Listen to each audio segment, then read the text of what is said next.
Hey guys! Today we're diving into another truly horrifying case.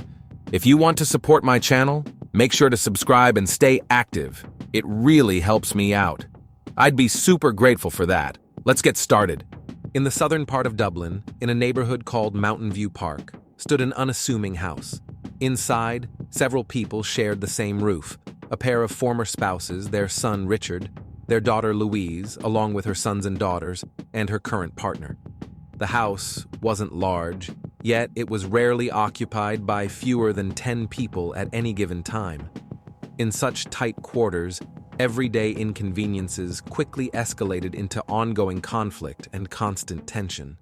Patricia O'Connor, a retired hospital worker, had spent her entire career as a care assistant in the city hospital. She was strict, reserved, and weary from the demands of life. The house they lived in had been purchased using her personal savings. It was there that she had raised her family and spent most of her life. After divorcing her husband, Augustine Gus O'Connor, Patricia moved out for a while. She had entered a new relationship and lived separately for some time. But when that relationship didn't work out and she had no other housing options, she returned. Gus allowed her to move back in. Though they were no longer a couple, they coexisted under the same roof, like distant roommates, barely speaking but sharing the same space. Gus, known to everyone as a quiet and withdrawn man, kept to himself. He rarely participated in household responsibilities or involved himself in arguments. His indifference suited some of those around him, but it only deepened the already strained atmosphere in the home. Patricia had a tense relationship with her daughter, Louise. Louise lived in the house with her 5 sons and daughters, each from different fathers. She didn't work, didn't help around the house, and frequently clashed with her mother. One of her daughters, Stephanie, a teenager, was often silent and kept to herself. The others were younger and didn't actively engage in the household disputes, though they lived amid the same stressful conditions. Also living in the home was Kieran Greene, Louise's current partner. He was unemployed, moody, and often acted in an aggressive and rude manner. He constantly clashed with Patricia. He ignored her rules, avoided chores, and gave off a vibe she simply didn't trust. Their relationship had been cold and tense from the very beginning. On top of the full-time residence, the house often saw visits from Keith Johnston, Louise's former partner and father of her 2 eldest.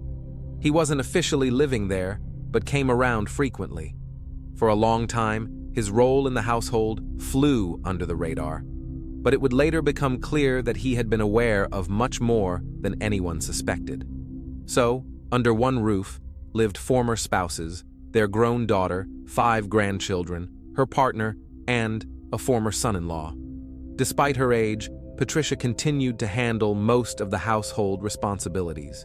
She cooked, cleaned, and managed everything on her own. The others treated it as expected, rarely offering any help. Neither Gus, Louise, nor Kieran took on any responsibility. The home had become cramped, noisy, and impossible to manage. Over time, Patricia began to feel like she was losing her grip on the household. No one listened to her anymore. Her requests were ignored, and any effort to assert boundaries was met with eye rolls or irritation. The house she had once built and maintained now seemed to reject her presence. Although no one said it aloud, Patricia sensed she no longer had a place there. This quiet exclusion was the first red flag. No one wanted to change how things were, but no one was willing to live under anyone else's rules either. Patricia never asked for anything unreasonable. She simply expected basic respect. Clean up after yourself, don't leave dirty dishes lying around, pick up your belongings, and follow a daily routine.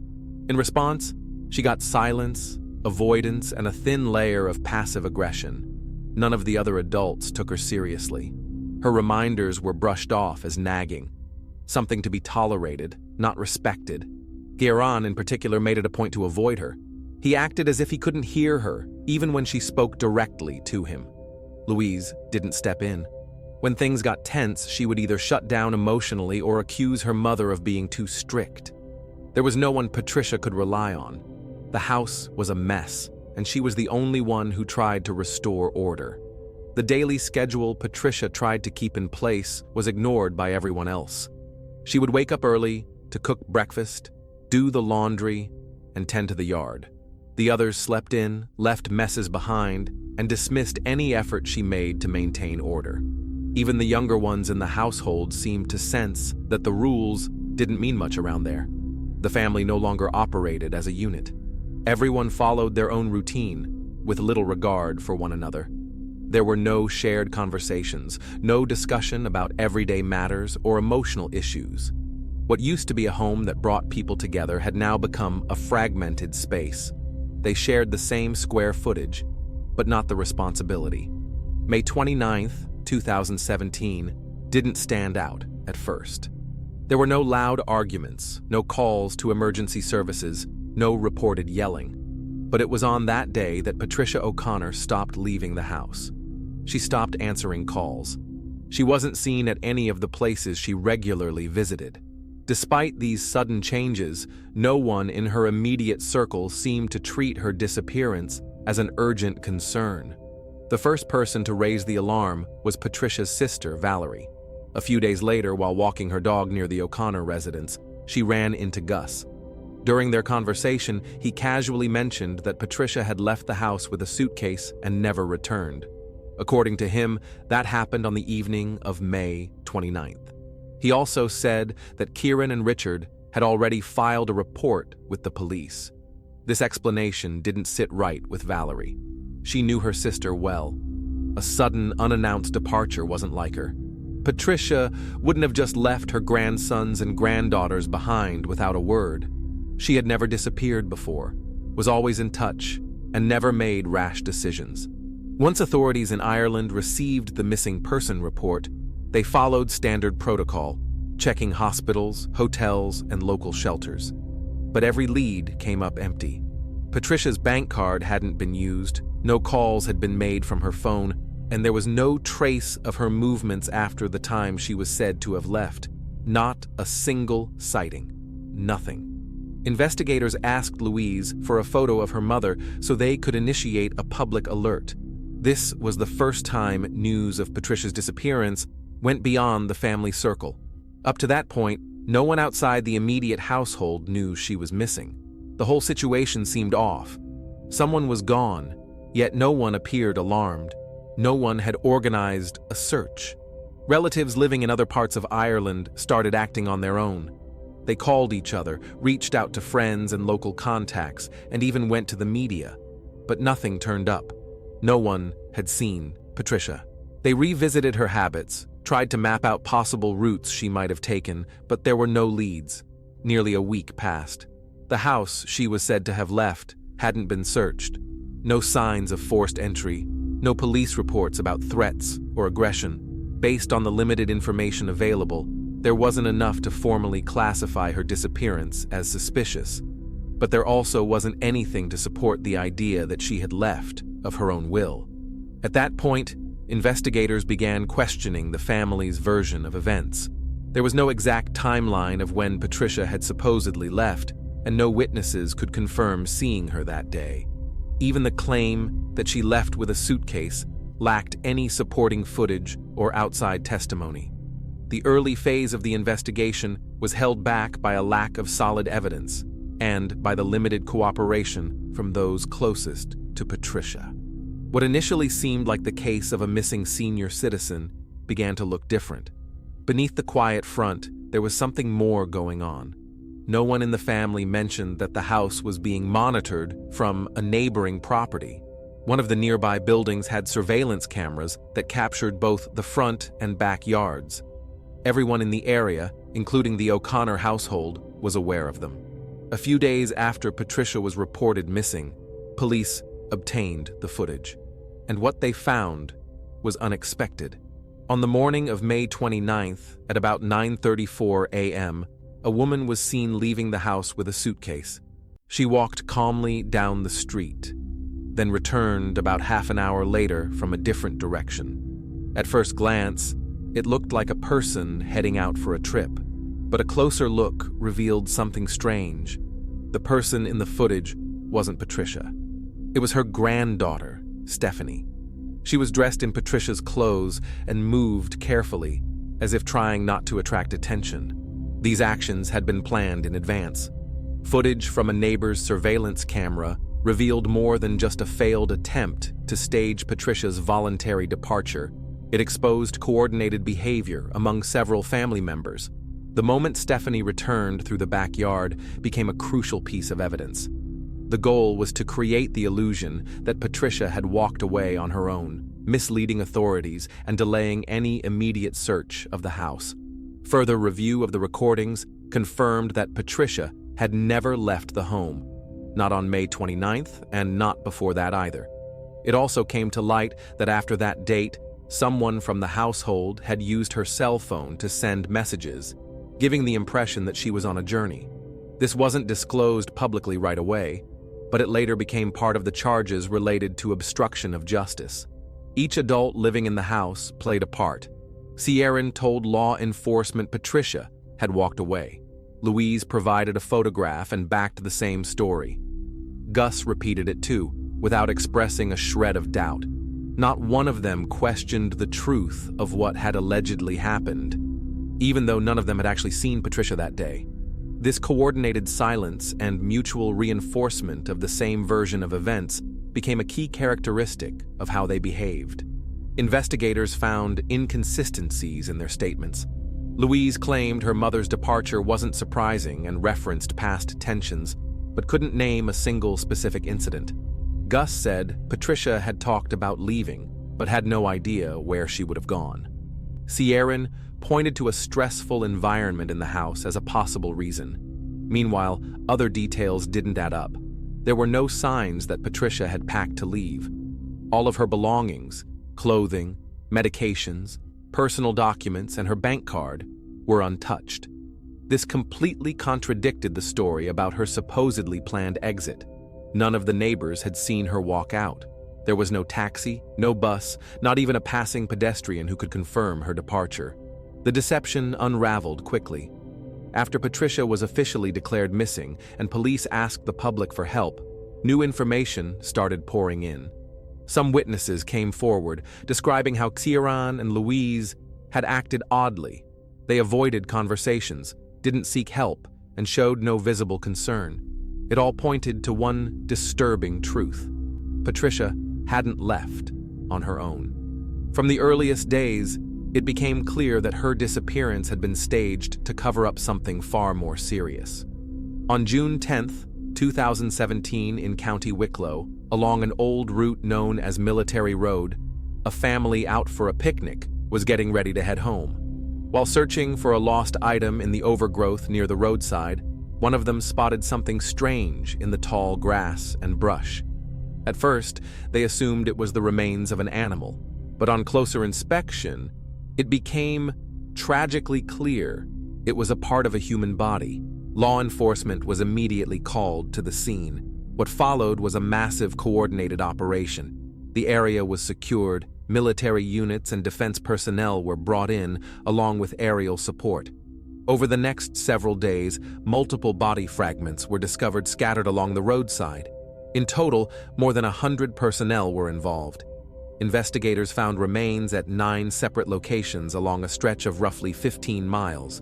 At first, identification was impossible. Based on the physical structure and initial observation, authorities believed the remains belonged to a male. But as more pieces were recovered, that assumption changed. Forensic examiners later confirmed that the victim was a woman over the age of 60. However, no immediate connection was made to any current missing person cases. There were no documents, clothing, or personal items found with the remains, which made identification more difficult. The fragments were wrapped in separate plastic bags. There were few signs of animal activity or decay, leading investigators to believe the body had been dismembered and disposed of within 24 hours prior to discovery. The condition of the remains suggested efforts had been made to slow decomposition, possibly through exposure to cold or burial. Meanwhile, in Dublin, the search for Patricia O'Connor was still active. Since forensic testing on the remains was still pending, no one had yet linked the two cases. police were still pursuing the theory that Patricia had voluntarily disappeared. The breakthrough came 3 days later. On June 12, 2017, Kieran Greene walked into a police station. His appearance raised red flags. He was agitated, speaking quickly, contradicting himself frequently. He identified himself as Louise O'Connor's partner and claimed responsibility for her mother's death. He immediately emphasized that he had acted in self-defense. According to his account, he and Patricia had gotten into a confrontation that escalated into physical conflict. He claimed that Patricia entered the bathroom while he was showering and started yelling at him while holding a wooden stick. In response, he said he pushed her away, causing her to hit her head and lose consciousness. He went on to describe what he did next. In a panic, he said he moved her body into a vehicle and drove out to a rural area, where he buried her in a makeshift grave.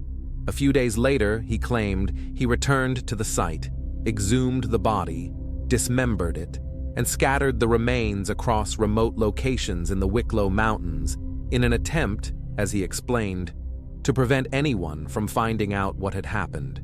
He insisted he had acted alone and hadn't told anyone. Investigators listened, but viewed his story with caution. The first red flag was the sequence of events. Greene insisted everything had been spontaneous and unplanned. However, at the locations where the remains had been found, signs of premeditation were evident. The body parts had been placed in heavy-duty plastic bags, and some were hidden in hard-to-access areas. Additionally, forensic analysis revealed multiple injuries to the skull, injuries that could not have been caused by a single fall. Cut marks on the bones showed evidence consistent with the use of power tools. The types of instruments used varied, which didn't align with Kieran's version of events. Some of the cuts were clean and had vibration patterns typical of motorized saws. It soon became clear that while an initial burial may have occurred, the dismemberment and relocation of the body happened later and required tools, effort, and planning. This suggested a high level of awareness and intention, far from the spontaneous panic he claimed. Police began reviewing local hardware stores for purchases that could be tied to the crime. Surveillance footage and transaction records were requested, especially those connected to Kieran's relatives or associates. Alongside this, investigators returned their focus to the behavior of others living in the house. Stephanie, previously seen on video wearing Patricia's clothes, a moment once dismissed as a game, was now under serious scrutiny. Her actions were being evaluated as a potential deliberate attempt to mislead investigators. Louise's conduct also came into question. She was aware of tension between her mother and her partner, but had done nothing. The statements she had previously given were now seen as incomplete and, at times, contradictory. Kieran's confession became the starting point for a much broader investigation. Attention turned not just to him, but to everyone who had been present in the home in the days leading up to Patricia's disappearance.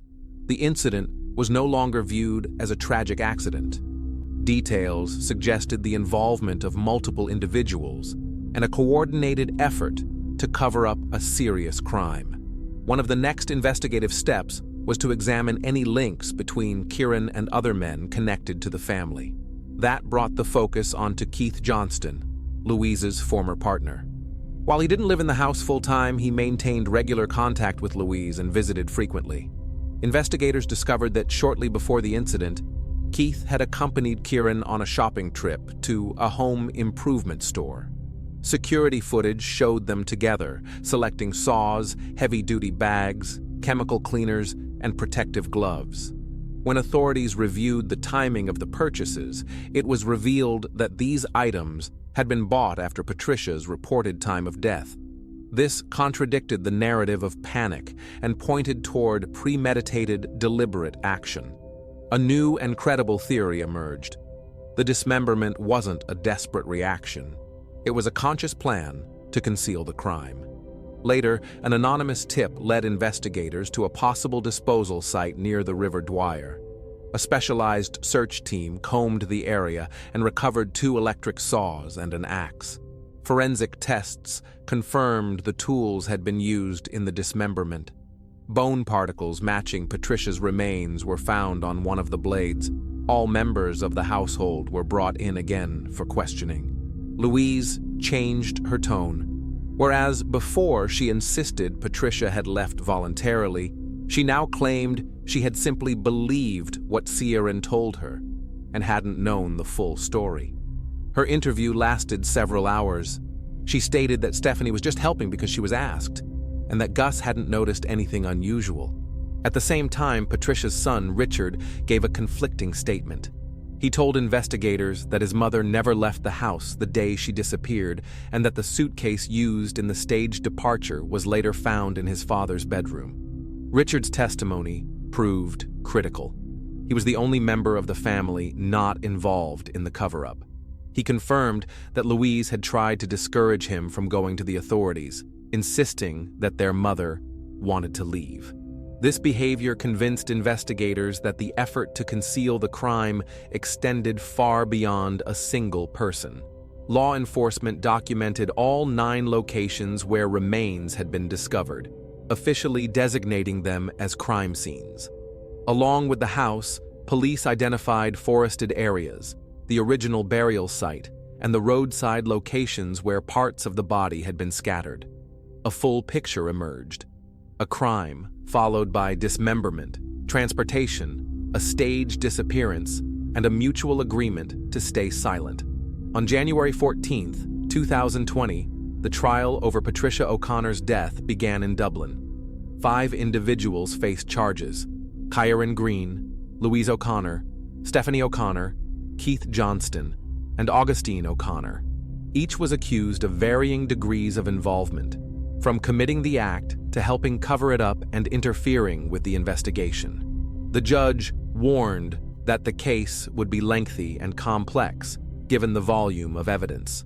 The prosecution presented a complete timeline of events. According to their version, Patricia was killed inside the house on the night of May 29, 2017. Kieran struck her multiple times in the head, causing fatal injuries. The body was then hidden, later dismembered, and transported to remote areas.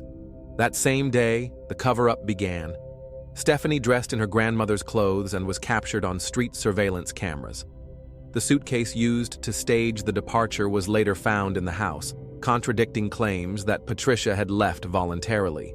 The defense quickly shifted into damage control.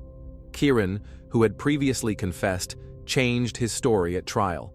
He claimed he hadn't committed the crime and had only agreed to take the blame at the family's request. He pointed to Augustine as the real perpetrator, alleging that Augustine and Patricia had a heated argument and that Augustine had struck her with a crowbar. According to Kieran, after the incident, Louise persuaded him to confess in exchange for her support. This sudden change was a surprise, especially considering that Kieran had held to his original confession for more than 2 years. Louise denied all knowledge of her mother's death or of Kieran's actions. She explained Stephanie's involvement in the staged scene by saying she believed what her partner had told her and had no reason to question it. The prosecution, however, presented Richard's statements, in which he pointed to his sister's active role in covering up the crime. The prosecution presented surveillance footage showing Kieran and Keith purchasing saws, heavy-duty bags, and other materials. They also showed video evidence of the vehicle used to transport the remains. Medical reports were submitted separately, confirming multiple blunt force injuries to the head and dismemberment carried out with power tools, directly contradicting the claim that Patricia's death was the result of an accidental fall. During the hearings, the defense attempted to cast doubt on the reliability of the surveillance footage, but the court rejected those arguments. There were also efforts to shift blame among the accused. Each defendant tried to minimize their role. Kieran pointed fingers at Augustine, Louise, and Keith. Louise blamed Kieran. Stephanie claimed she acted on her mother's instructions. Keith insisted he didn't know what the tools were for. Augustine said he simply believed what his daughter told him. The prosecution emphasized the coordinated nature of the deception and the shared effort by family members to conceal the crime. Testimony confirmed that everyone in the household knew about Patricia's death and deliberately kept it secret, aligning their stories to mislead investigators. The conclusion was clear. This wasn't a moment of panic. It was a deliberate, collective attempt to cover up a crime. Sentencing was delivered on January 23, 2020. Kieran Greene was found guilty of Patricia O'Connor's death. Aggravating factors included the absence of self-defense, the dismemberment, and the attempt to mislead investigators. He was sentenced to life in prison, with the possibility of parole no earlier than 2040. Stephanie O'Connor, Patricia's granddaughter, received an 18-month prison sentence. She was found guilty of misleading investigators by participating in the staged departure. Surveillance footage showed her dressed in Patricia's clothes, carrying a suitcase. The defense claimed she was simply following her mother's orders, but the court ruled her actions were deliberate and intentional. Louise O'Connor was sentenced to 2 years and 10 months. The court found she had obstructed justice, coordinated false statements, and concealed evidence. Her sentence also reflected the pressure she exerted on other family members, including attempts to prevent her brother from going to the police. Louise denied the charges, but none of her explanations held up against the facts. Keith Johnston, Louise's former partner, was sentenced to 2 years and 10 months. Surveillance footage shown in court confirmed his involvement in purchasing the tools used to dismember the body. While the court found no evidence that he participated in the act itself, it concluded that he actively contributed to the concealment of the crime. Before the trial even began, Augustine O'Connor admitted to withholding information from law enforcement. He confirmed that he had known Patricia was missing, but had knowingly supported the false narrative that she had left on her own. For this, he was sentenced to 18 months in prison. Taking into account his age and partial cooperation with authorities, the court ruled he would be eligible for parole after serving 1 year. The actual time served varied from the original sentences. Stephanie was released after just 8 months. After her release, she gave no public statements and withdrew completely from the spotlight. Augustine served around 13 months before also being released. Louise was freed in May 2022, having spent just under 2 years behind bars. She was provided housing through a government program designed to support former inmates. Keith was released in September 2022. He was photographed in public places by the media, showing no visible signs of remorse or distress. As a result, the only individual still serving a full sentence is Kieran Greene. He remains incarcerated in a high-security prison. The likelihood of his early release before 2040 is considered extremely low. The court concluded that the actions of all convicted individuals were focused not on helping, but on concealing the crime.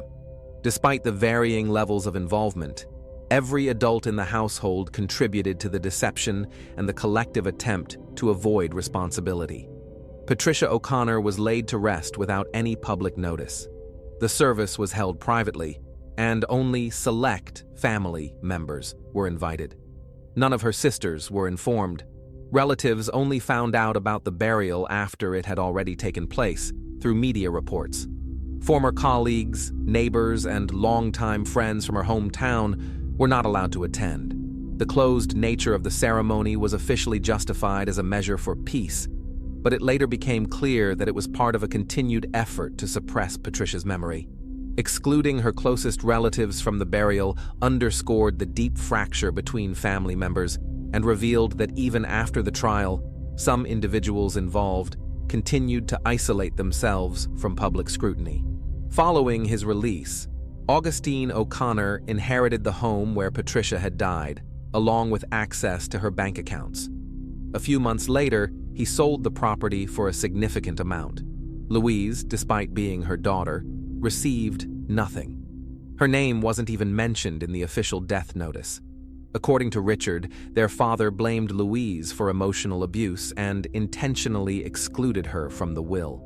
By the time Augustine passed away in 2022, he had never reconciled with his daughter or his grandsons and granddaughters. His final decisions only confirmed that he had permanently distanced himself from those involved in the case. After his release, Keith Johnston remained largely silent about the events. Paparazzi captured him in public several times. He appeared calm, with no signs of remorse or emotional strain. Many observers believed that the punishment given to him and others was far too lenient compared to the severity of what had occurred. No public memorial was ever held for Patricia. Her name didn't appear in local records or community tributes. Those who had known her remembered her as someone who dedicated her life to caring for others, only to have it end in betrayal and isolation. Though the court issued sentences, the story left a haunting question unanswered. None of those convicted ever fully explained why removing Patricia seemed justifiable to them. The most disturbing part remained unsolved. How could the family she had devoted her life to turn against her in such a devastating way? Thanks for watching, everyone. Your support means a lot to me, and you can help my channel grow by hitting that like button, dropping a comment, and sharing this video. Your engagement really makes a difference. See you soon.